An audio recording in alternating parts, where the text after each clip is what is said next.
Krishnamurti, in dialogue with Dr. Allan W. Anderson. J. Krishnamurti was born in South India and educated in England. For the past 40 years, he has been speaking in the United States, Europe, India, Australia, and other parts of the world. From the outset of his life's work, he repudiated all connections with organized religions and ideologies and said that his only concern was to set men absolutely, unconditionally free. He is the author of many books, among them The Awakening of Intelligence, The Urgency of Change, Freedom from the Known, and The Flight of the Eagle. This is one of a series of dialogues between Krishnamurti and Dr. Allan W. Anderson, who is professor of religious studies at San Diego State University, where he teaches Indian and Chinese scriptures and the oracular tradition. Dr. Anderson, a published poet, received his degree from Columbia University and the Union Theological Seminary. He has been honored with a Distinguished Teaching Award from the California State Universities. Mr. Krishnamurti, in our last conversation, we were beginning to talk about consciousness and its relation to death in the context of living as a total movement. Yes. And we even touched on the word reincarnation toward the end when we had to draw our conversation to its conclusion. I do hope that we can begin to continue there. You see, one of the factors in death is the mind is so frightened. Mm-hmm. We are so frightened of that very word, and nobody talks about it. I mean, it isn't a daily conversation. It is something to be avoided, something that is inevitable. For God's sake, keep it as far away as possible. We even paint corpses to make them look as though they're not dead. That's the most absurd thing. Yes. Mm. Now, what we are discussing, sir, is, isn't it, the understanding of death, its relation to living, and this thing called love. Mm-hmm. One cannot possibly understand the immensity, and it is immense, what this thing called death, unless there is real freedom from fear. Mm-hmm. That's why we talked some time ago about the problem of fear. Without really freeing the mind, unless the mind frees itself from fear, there is no possibility of understanding the extraordinary beauty, strength, and the vitality of death. That's a very, very remarkable way to put it, the vitality of death. And yet, normally we regard it as the total negation of life. That's yes. right. So, I mean, if we are inquiring into this question of death, fear must be completely non-existent in us. Then I can proceed. Then I can find out what death means. We've touched a little bit on reincarnation, the belief that is maintained throughout the East, Mm-hmm. Which has no reality in daily life. It's like going to church every Sunday and being mischievous for the rest of the 6 days. So if a person who is really serious, really attentive, goes into this question of death, he must understand what it means, the quality of it, not the ending of it. That's what we're going to a little bit discuss. Mm-hmm. The ancient Egyptians, the pharaohs and all the first dynasty till the 18th and so on, they prepared for death. They said, we will cross that river with all our goods, with all our chariots, with all our belongings, with all our property, with all our... And therefore their caves, their tombs were filled with all the things of their daily life. Corn, you know all that. So living was only a means to an ending, dying. That's one way of looking at it. The other is reincarnation, which is the Indian Asiatic outlook. And there is this whole idea of resurrection of the Christians. Reborn, carried by Gabriel angel and all that to heaven, and you would be... Now, what is the fact? These are all theories, suppositions, beliefs, and non-facts.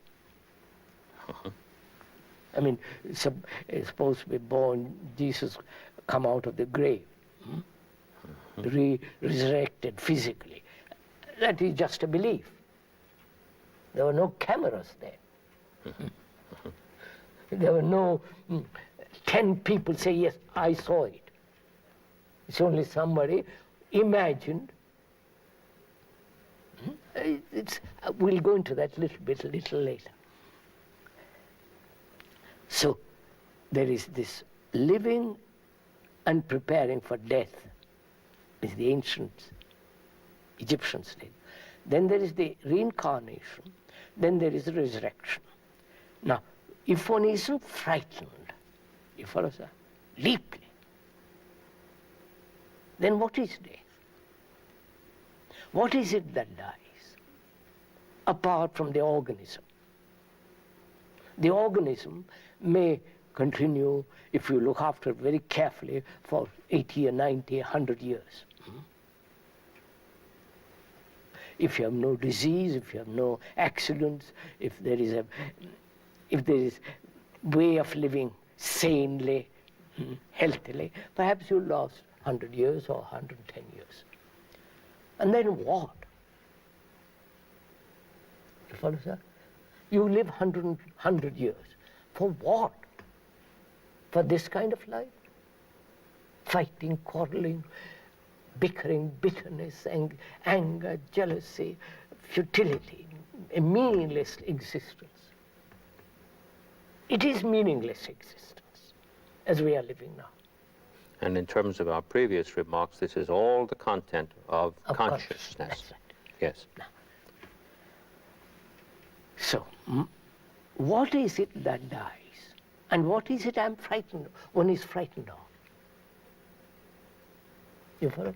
What is it one is frightened of? Death. Losing the known, losing my wife, losing my house, losing all the things I've acquired, losing this content of consciousness.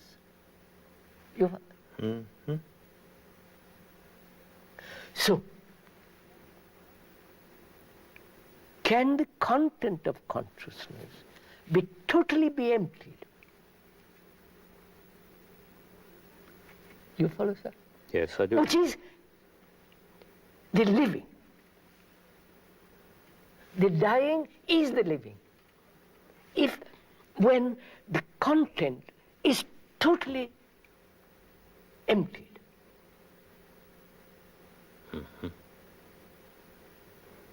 That means no attachment. It is not a brutal cutting off, but the understanding of attachment, the understanding of dependency, the understanding of acquisition, power, position, anxiety, all that. The emptying of that is the real death.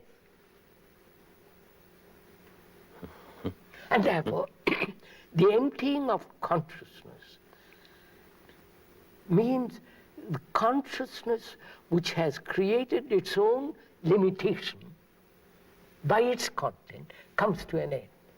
I wonder. Yes, Yes. Have I? Yes, you have. I was following you very carefully, and it occurred to me that there is a radical relation between birth and death. Death. That the two, when they are looked upon as moments in a total cycle, are not grasped at the depth level that you're beginning to speak about. Yes, sir. Am I correct? That's correct. Good. Please do go on. So, death becomes a living when the content of consciousness, which makes its own frontier, its own limitation, comes to an end. Mm-hmm.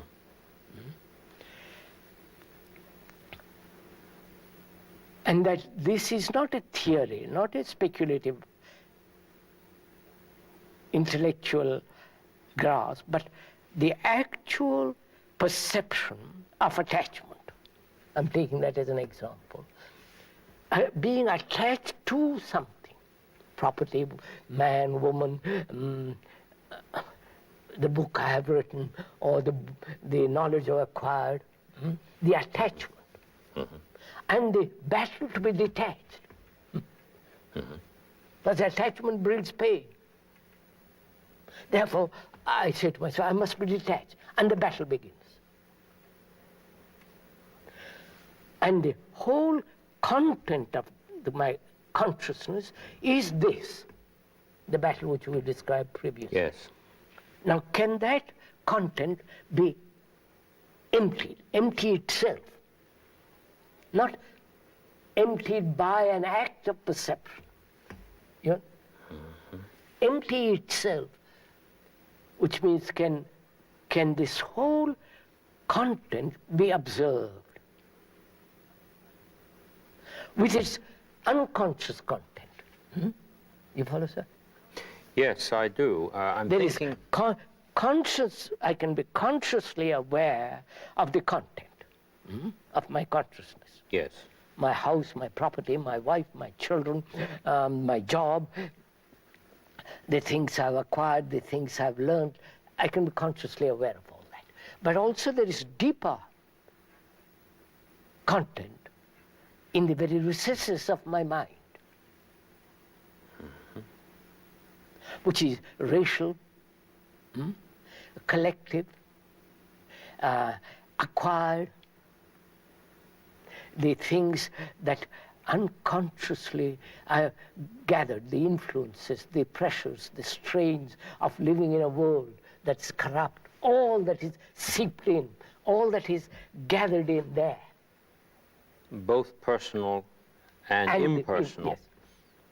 Yes. That's This includes then what the depth psychologists are calling collective I don't know what they consciousness, call it. as well as the personal consciousness. Collective as well. Right. So that is that. Mm-hmm. Now, can all that be exposed? Because this is very important. Because if I really want to go, if the mind really wants to understand and grasp the full meaning of death, the vastness of it, the great quality of a mind that says, yes, that's it gives it tremendous vitality, energy. So, my question is, can the mind be aware totally of all the content, hidden as well as the open? The collective, the personal, the racial, the transitory. The whole of that. Now, we say it is possible through analysis. Yes, we do. I said analysis paralysis. Because every analysis must be perfect, complete. And you are frightened that it might not be complete. And if you have not completed it, you carry it over as a memory, which will then analyze the next incident. So each analysis brings its own incompleteness. Oh, certainly, yes. Therefore, it is a total paralysis. In following what you're saying, I'm very taken with what we usually regard as death, which has a very clear relationship to what you've said about the endless series of analytical acts. Yes, sir. We regard death as a terminus in terms of a line. Right.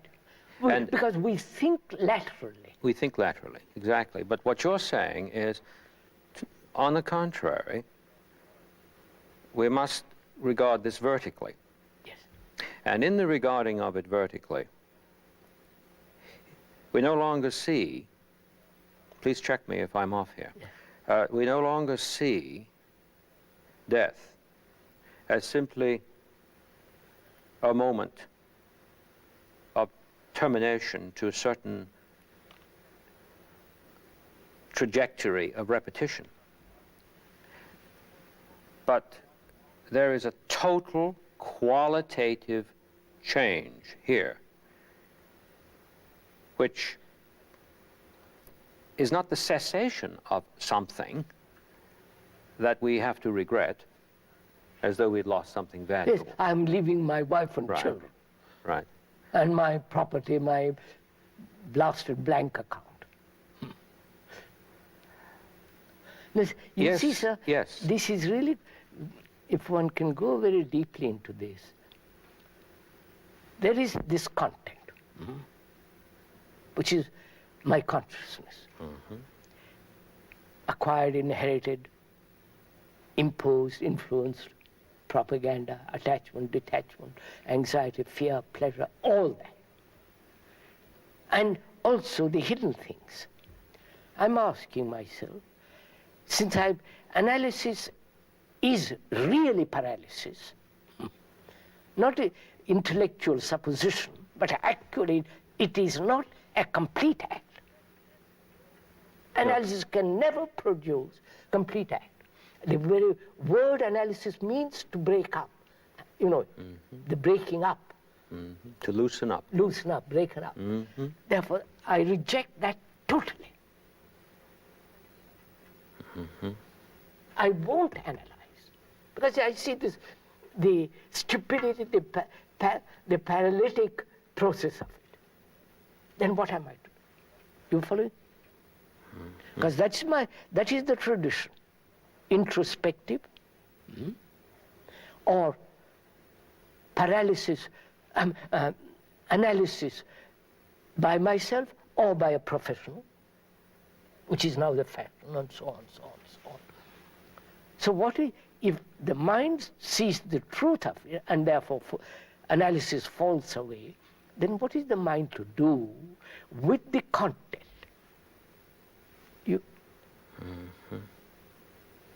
Yes, I do see that. We know what the content is. We don't have eternally describe. Now, what is it to do? It has to be emptied. Otherwise, it's mere continuity. No, there's no use analyzing what is already there, because that will not change what is there in any way, shape, or form. No. That seems to be very, very plain. Although perhaps you would for a moment explain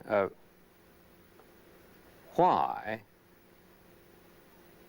we simply refuse to see that. We do believe that an analytical inquiry is ordered to a revelation.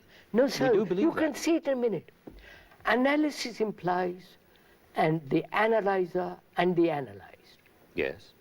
The analyzer is the analyzed. Yes, we're back to the observer and observed world. I am analyzing my anger. Who is the analyzer? Part of the fragment, which is anger. So the analyzer pretends to be different from the analyzed. But when I see the truth that the analyzer is the analyzed, then a totally different action takes place. Then there is no conflict between the analyzer and the analyzed. There is instant action, a perception, which is the ending and going beyond the what is. The reason I asked Quite right. for the explanation was because of the concern raised earlier about knowledge. Yes. After all, what- the observer is knowledge. Yes. I was concerned that study in its proper form was not regarded in the context of our discussion as unprofitable as such. No, no. We don't mean that. We didn't even discuss it. Exactly. That's yes, fine. so obvious. Yes, do go ahead. Well, yes, it is obvious in terms of our discussion, but the thing that concerns me is that so ingrained is the notion Of course. that, for instance, in the story I told about when I came to hear you years ago, I began doing analysis while I was listening to your words, and consequently, I could hardly end up with anything qualitatively differently from what I came in with. Quite. But you see, I didn't see that at the time. No. And in our videotaping, our conversations here, this will be listened to, and when we say, yes, about knowledge, this is obvious, in the context of our conversation it is. But then I'm thinking Not only in the context of our conversation, it is as such. His life yes. is that. Exactly, exactly. I couldn't agree. But immediately I flashed back to my own behavior. And I know that I was not alone in that, because I listened to other conversations regarding it at the time. But yes, I see what you mean now about analysis as such. It seems to me very clear. The analyzer and the analyzed. Precisely. The analyzer is the analyzed. And also analysis implies time, duration. I must take time to unearth, to uncover, and it take me the rest of my life. This is a confusion we have about death, too. Death's relation to time. That's right. I'm coming to that. Yes, of course. Yes. Please do. Please. Yes. So, the mind perceiving discards analysis completely. Not because it's not profitable, not because it doesn't get me what I want, but I see the impossibility of emptying the consciousness of its content if the mind approaches through that channel. Analyzer, time, and the utter futility at the end of 40 years. I'm still analyzing. And the content of my consciousness has not qualitatively changed. Change at all. No, it's become intensified in its corruption. That's right. Yes. So, but the mind must see its content, must be totally aware of it, not fragments of it. How is that to be done? You follow, sir? Yes, I do. Because it's very important in relation to death. Because content of my consciousness is consciousness. That consciousness is me,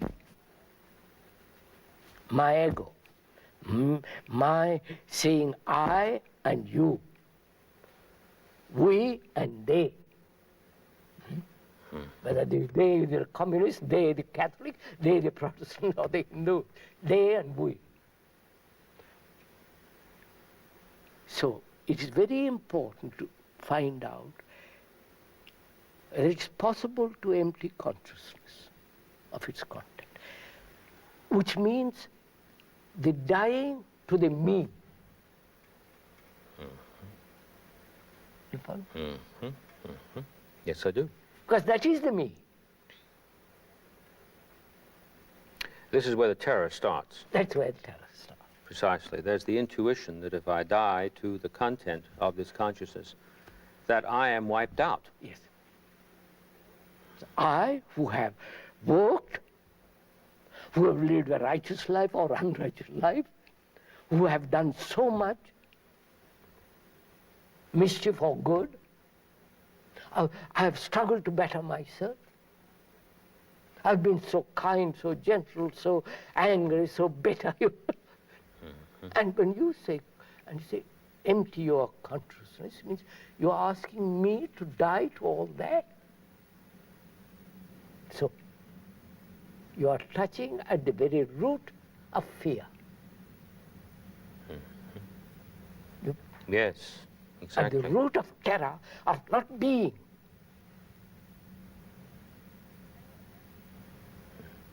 And, yes, that's it, sir. And I want to immortalize that me. Yes. I do it through books, writing a book and say, famous book. Or I paint. Or through paint, through works, through good acts, through building this or that, I immortalize myself. This has very pernicious effects within the family. Oh, because we must have a son oh, in order to carry on. Immortalize the name in time. Therefore, the family becomes a danger. Exactly. So, look what we have done, sir. The ancient Egyptians immortalized themselves, made their life immortal by thinking, carrying on. Perpetuity. Perpetuity. And the robbers come and tear it all to pieces. Tutankhamun is merely a mask now, golden mask with a mummy. And so on. So man has sought immortality through works, through every way to find that which is immortal. That is beyond mortality. Right? It's a very remarkable thing that the word immortal is a negative. Not mortal. Yes, it's not saying what it is. We're going to we're going to find out what it is. Good. I mean, you promised Yes, this a very, very serious thing. It isn't a plaything between two people who are enjoying discussion. It's a tremendously important thing. Yes, I was laughing. Oh, I'm not. I know. I know what you're at laughing. the irony of it. That inherent in the structure of that word, there is a warning. And we just go right through the red light. Right. Yes. Please to go on. So, what is immortality? Not the book. Oh, no. Not the painting which I have done. Not the going to the moon and putting some idiotic flag up there. Not living a righteous life. Or not living a righteous life. So what is immortality? The cathedrals are beautiful. Marvelous cathedrals. In stone. Earthquake comes, gone. You build, you carve out of marble a marvelous thing of Michelangelo. Earthquake, fire, destroyed. Some lunatic comes home with a hammer and breaks it up. So, it is in none of those. Right? Right. Because that is capable of being destroyed. Every statue becomes a dead thing. Every poem, every painting. So what? Then one asks, what is immortality? It's not in the building. Just see it, sir. It's not in the cathedral. It's not in the savior which you have invented, which thought has invented. Not in the gods that man has created out of his own image. Then what is immortality? Because that is related to consciousness and to death. Unless I find that out, death is a terror. Of course. Of course. I have tried to immortalize myself, become immortal by the thought that there is a Brahman, there is a God, there is eternality, there is a nameless one, and I will do everything to approach him. Therefore I'll lead a righteous life. Therefore I'll pray, I will beg, I will obey, I will live a life of poverty, chastity, and so on, so on, so on. In order to have that immortal reality with me. But I know all that is the born of thought. Right, sir? Yes, as soon... So, wait, sir. Yes? See what happens. Yes. So I see thought and its products are the children of barren women. Precisely. See what's taking place. Then what is immortality?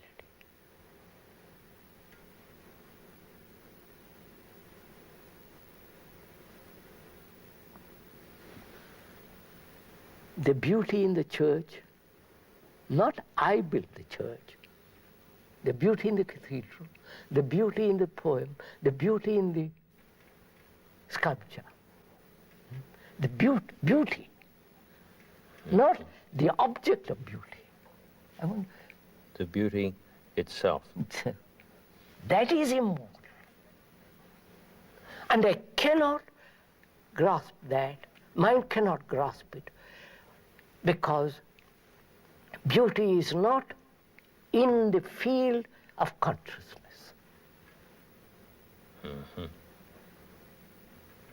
You see, what you've said, again, stands it all on its head.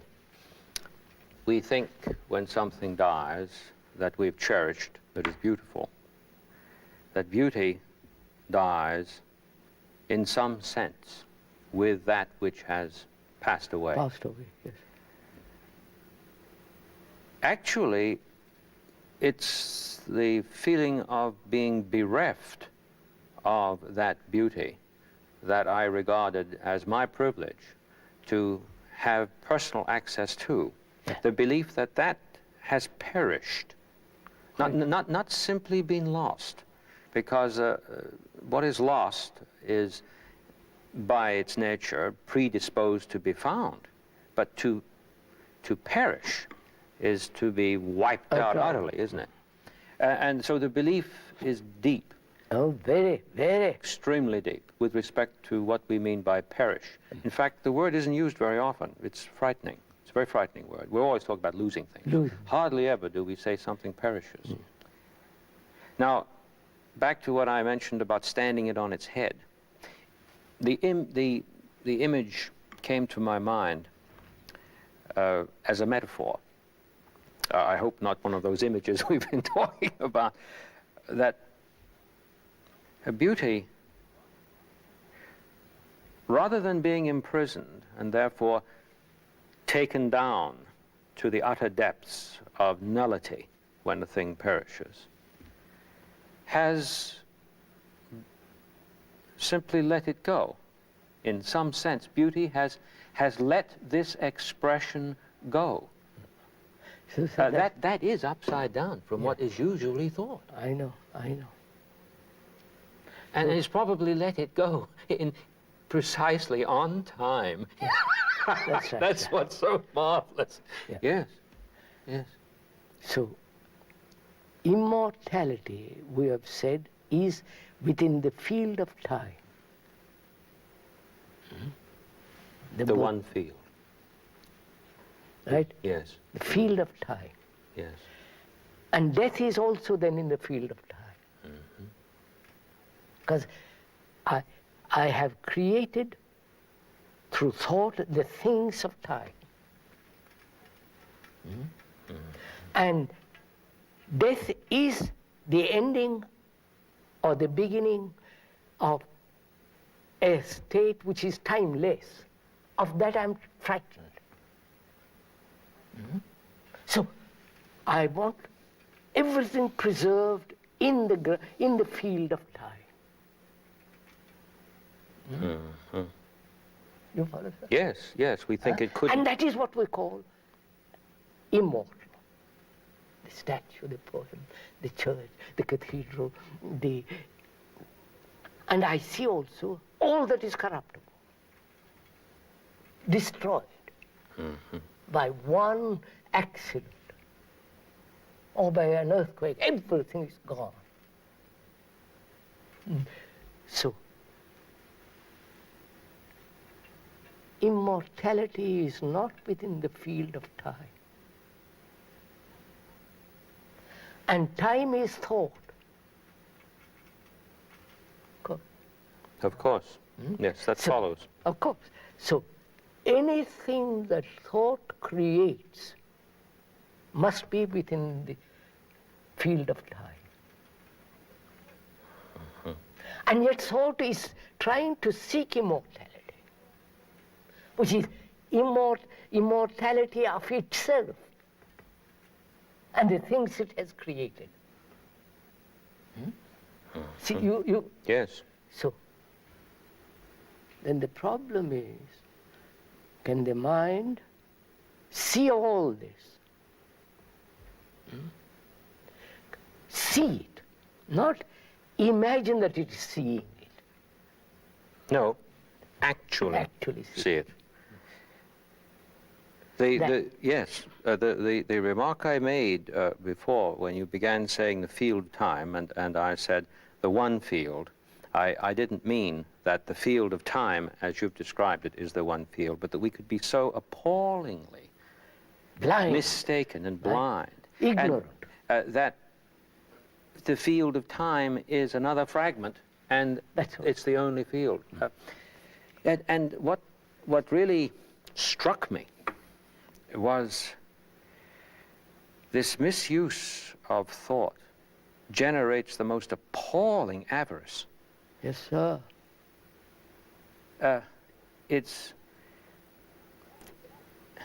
I'm walling myself up in stone.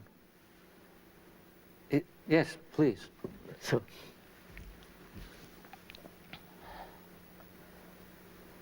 the mind perceiving all this, if it is alert, if it has been watchful all the time that we've been discussing, must inevitably see the whole content exposed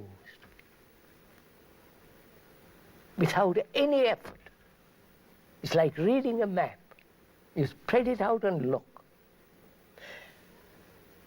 But if you want to go in a direction, then you don't look at the whole map. Then you say, I want to go from here to there, the direction is there, so many miles, and you don't look the rest. What we're asking is not no direction, but just look. Look at the content of your consciousness without direction, without choice.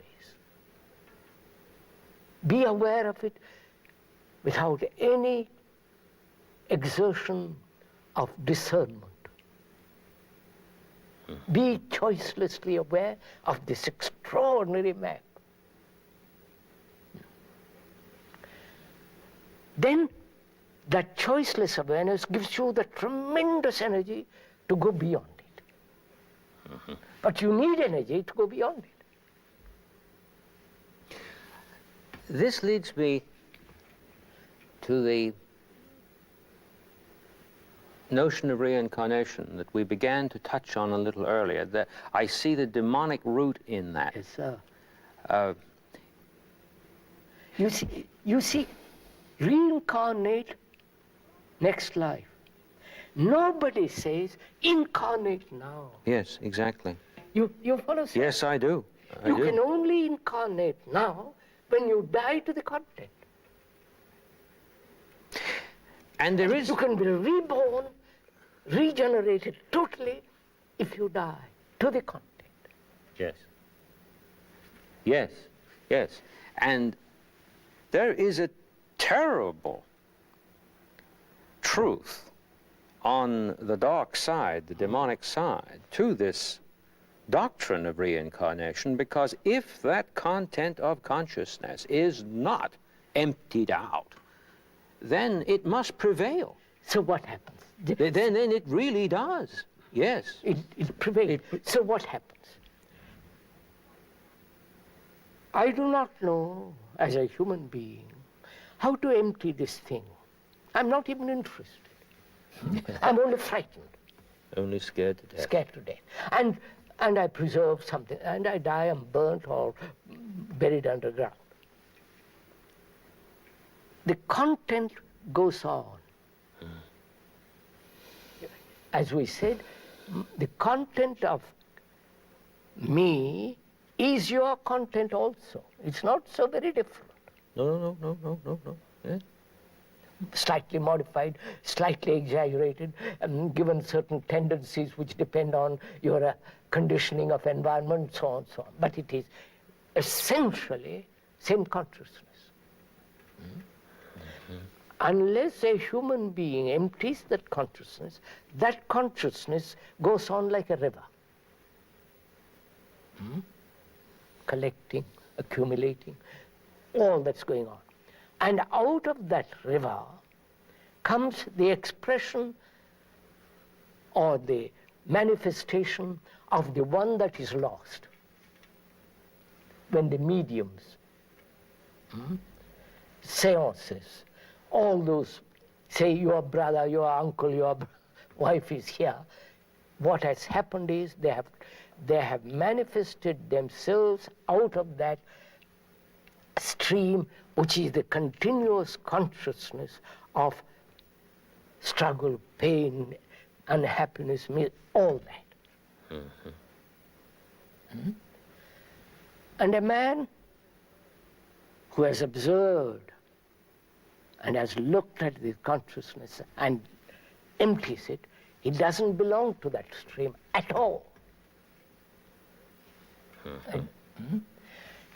Then he is living each moment anew. Because he is dying each moment. You understand? Oh, yes, I do. Yes, I do. There is no accumulation of the me which has to be expressed. He's dying.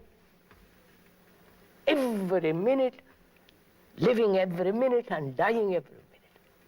And therefore in that there is, what shall I say, there is no content. You follow, sir?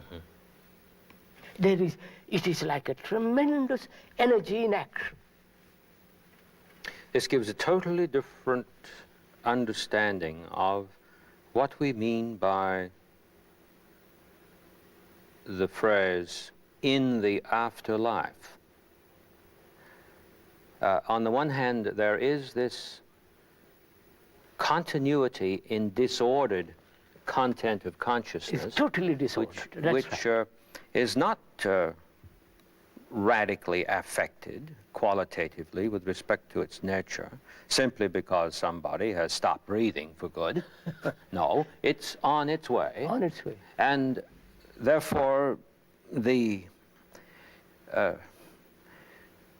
attempt that is often made on the part of persons to contact this stream of consciousness after the death of a person, when made within the same quality of consciousness, attains nothing but a reinforcement. Yes, that's right. Within their own personal life. That's right. And it does a terrible thing to that content of consciousness which has gone on, since it also feeds that some more. That's right.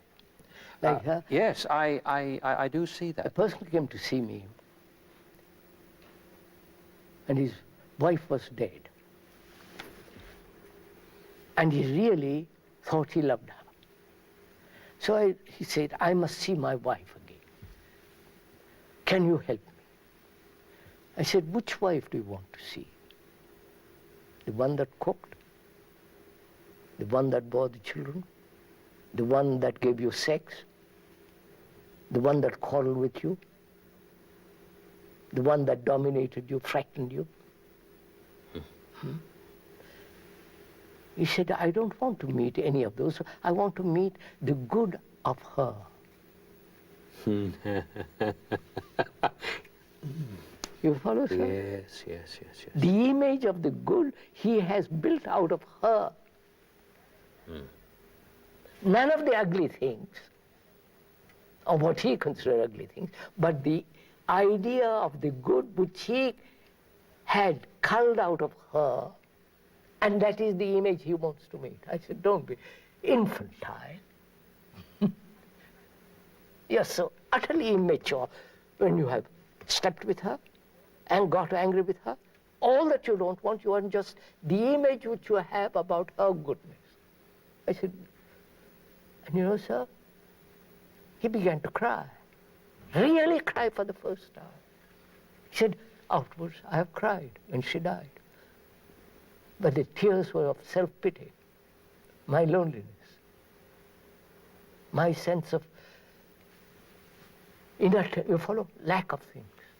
Now I'm crying. I'm cried because I see what I have done.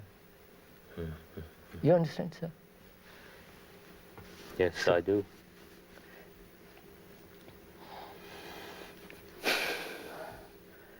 So, to understand death, there must be no fear.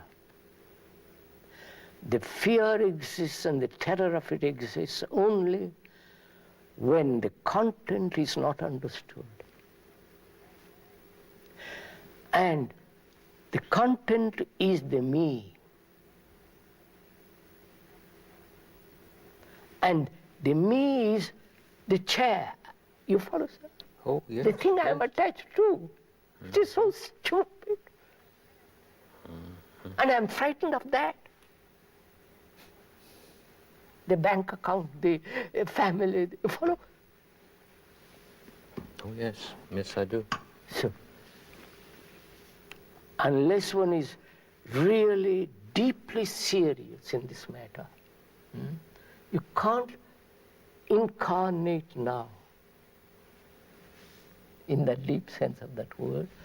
And therefore, immortality is in the book, in the statue, in the cathedral, in the things I've put together, by thought. That's all field of time. Right. It just occurred to me what a terrible thing we've been doing so often, over and over again, to Plato, by this perennial attempt at academic analysis of the text, when he plainly said that the business of the philosopher, by which he didn't mean the analyzer in this mad way that we have been observing it goes on, the business of the philosopher, namely the one who is concerned with Wisdom. a radical change and rebirth, sir. which he associates with wisdom. The business of the philosopher is to practice dying.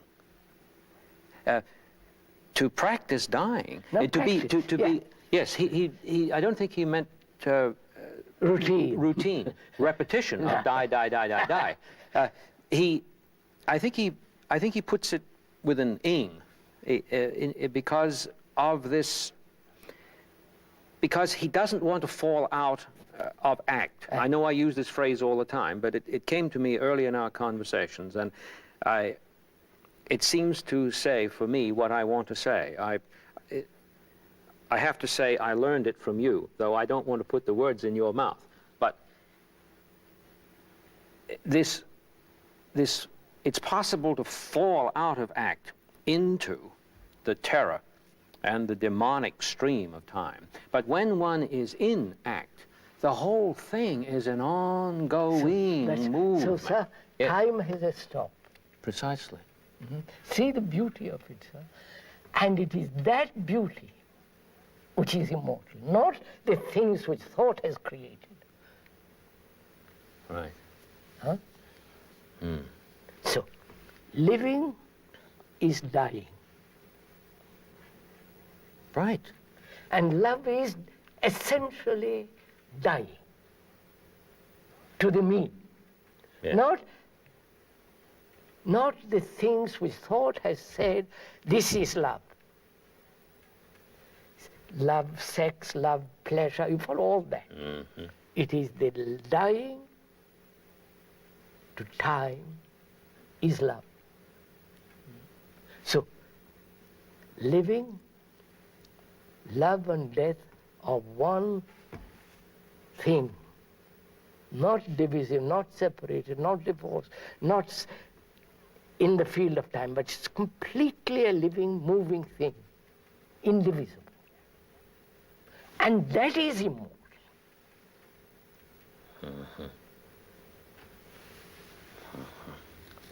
So,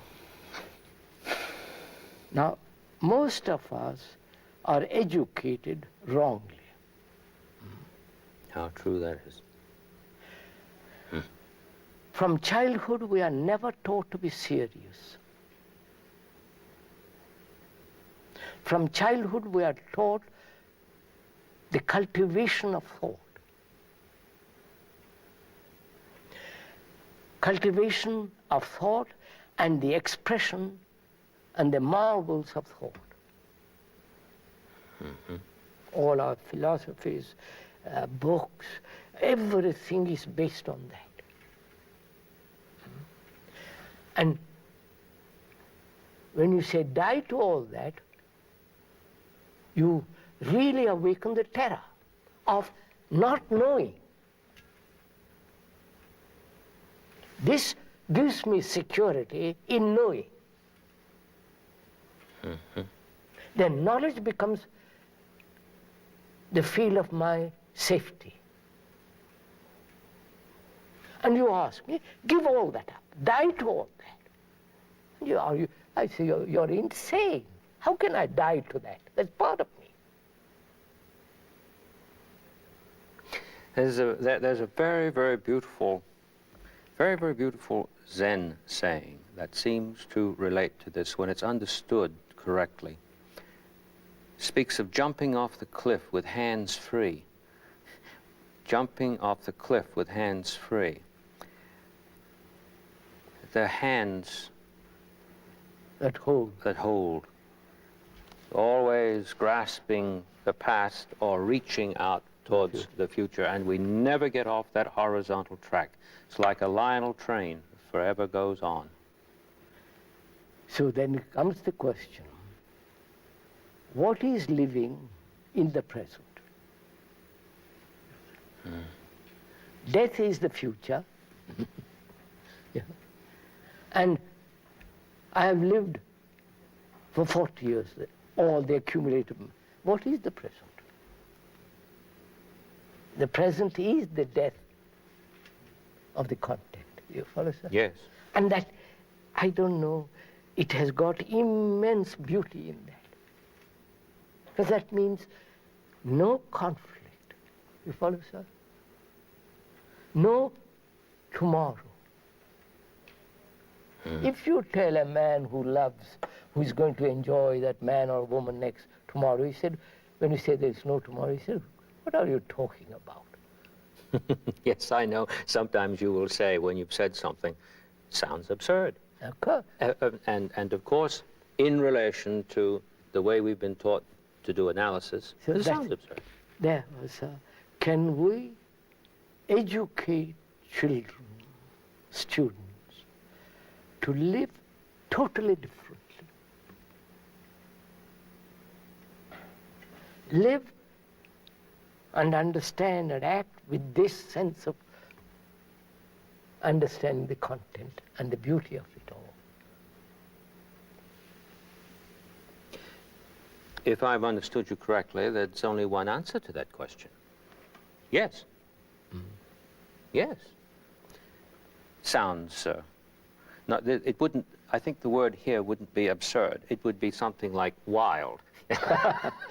Wouldn't it? Yes. I see now what you mean about death